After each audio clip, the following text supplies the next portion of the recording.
নমস্কার সম্মানীয় দর্শকবৃন্দরা, কৃষকদের জন্য বিরাট বড় খুশির খবর। পিএম কিষাণ প্রকল্পে টাকা বাড়তে চলেছে। এর পাশাপাশি কৃষি লোন নিয়েও গুরুত্বপূর্ণ আপডেট রয়েছে। তো কী সেই আপডেট তা বিস্তারিত জানিয়ে দেবো আজকের ভিডিওর মাধ্যমে। তাই ভিডিওটি একটুকু স্কিপ না করে শেষ পর্যন্ত দেখতে থাকুন। তো চলুন বন্ধুরা, ভিডিওটি শুরু করা যাক। তো দেখুন, এই সংক্রান্ত আপডেটে বলা হয়েছে, কৃষি অন্যতম বাজি, বাড়তে পারে বরাদ্দ। আগামী 1 ফেব্রুয়ারি লোকসভা অন্তর্বর্তী বাজেট পেশ করবেন নির্মলা। অতীতে এই কর্মসূচি পরবর্তী অর্থবর্ষের প্রথম 3-4 মাসের ব্যয় মঞ্জুরিতে সীমাবদ্ধ থাকতো। তো বন্ধুরা, আপনারা জানেন যে 1 ফেব্রুয়ারি কিন্তু অন্তর্বর্তী বাজেট পেশ করবেন অর্থমন্ত্রী নির্মলা সীতারামন। তো এই বাজেটে কিন্তু অনেক কিছু ঘোষণা হতে পারে কৃষকদের নিয়ে, এমনই কিন্তু আপডেট রয়েছে। তো দেখুন, এরপরে বলা হয়েছে, গত কয়েক বছরে কৃষিতে বরাদ্দ বেড়েছে উল্লেখযোগ্যভাবে। কৃষকদের জন্য তৈরি হয়েছে একগুচ্ছ প্রকল্প। তা সত্ত্বেও নতুন কৃষি আইন ঘিরে কৃষকদের একাংশের ক্ষোভের মুখে পড়তে হয়েছিল মোদী সরকারকে। সে কথা মাথায় রেখে লোকসভা নির্বাচনের আগে অন্তর্বর্তী বাজেটে কেন্দ্রীয় অর্থমন্ত্রী নির্মলা সীতারামনের কেন্দ্রীয় প্রকল্পগুলিতে বরাদ্দ আরও বাড়তে পারেন বলে মনে করছে সংশ্লিষ্ট মহল।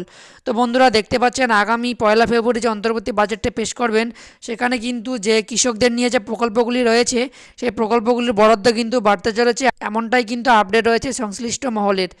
তো দেখুন, এরপরে বলা হয়েছে, আগামী 1 ফেব্রুয়ারি লোকসভা অন্তর্বর্তী বাজেট পেশ করবেন নির্মলা। অতীতের এই কর্মসূচি পরবর্তী অর্থবর্ষের প্রথমে 3-4 মাসের ব্যয় মঞ্জুরিতে সীমাবদ্ধ থাকত। তবে 2019 সালে লোকসভা নির্বাচনের আগে সেই প্রথা বদলে দিয়েছিল মোদী সরকার। ঘোষণা হয়েছিল বেশ কয়েকটি গুরুত্বপূর্ণ প্রকল্প, যার মধ্যে ছিল পিএম কিষাণ সম্মান নিধিও।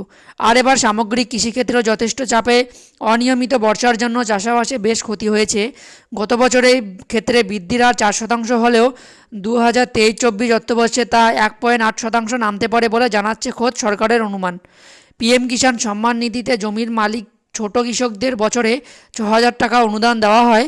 সূত্রের খবর, এবার তা বাড়ানোর ব্যাপারে ভাবনা চিন্তা করছে কেন্দ্র। কৃষি ঋণ লক্ষ্যমাত্রা 20 লক্ষ কোটি টাকা থেকে বেড়ে 22 থেকে 25 লক্ষ কোটি টাকা হতে পারে। তো বন্ধুরা, 1 ফেব্রুয়ারি যে অন্তর্বর্তী বাজেটটি পেশ করবেন অর্থমন্ত্রী নির্মলা সীতারামন, সেখানে কিন্তু কৃষকদের নিয়ে অনেক গুরুত্বপূর্ণ ঘোষণা হতে পারে। কৃষকদের জন্য যে প্রকল্পগুলি রয়েছে, পিএম কিষাণ সম্মান নিধি যোজনা, কৃষি লোন, এগুলিতে কিন্তু বরাদ্দ বাড়তে চলেছে, এমনটাই কিন্তু আপডেট রয়েছে। এবং এর আগের ভিডিওতে আপনাদেরকে বলেছিলাম যে পিএম কিষাণের টাকা বাড়ানো হবে। তো আগে আপনারা 6,000 টাকা করে পেতেন, এবার থেকে কিন্তু 9,000 টাকা করে পাবেন। তো এখনও পর্যন্ত কিন্তু এই নিয়ে কোনো অফিসিয়ালি আপডেট আসেনি যে টাকা বাড়ানো হবে কি না। তবে কনফার্ম খবর একমাত্র 1 ফেব্রুয়ারি যে অন্তর্বর্তী বাজেটটি পেশ হবে, সেখানে কিন্তু জানা যাবে। এর পাশাপাশি কেসিসি অর্থাৎ কিষাণ ক্রেডিট কার্ডের যে ঋণের টাকা রয়েছে, তার বরাদ্দ কিন্তু বাড়তে চলেছে 1 ফেব্রুয়ারি অন্তর্বর্তী বাজেটে, এমনই কিন্তু আপডেট রয়েছে। তো বন্ধুরা, এই আপডেটটি দেওয়ার ছিল। যদি ভিডিওটি ভালো লেগে থাকে, ভিডিওটিতে অবশ্যই একটি লাইক দেওয়ার পাশাপাশি চ্যানেলটি সাবস্ক্রাইব করে রাখবেন। এবং ফেসবুক পেজ থেকে দেখে থাকলে পেজটিকে অবশ্যই ফলো করে রাখবেন নিত্য নতুন ভিডিওর আপডেটগুলি সবার আগে পাওয়ার জন্য।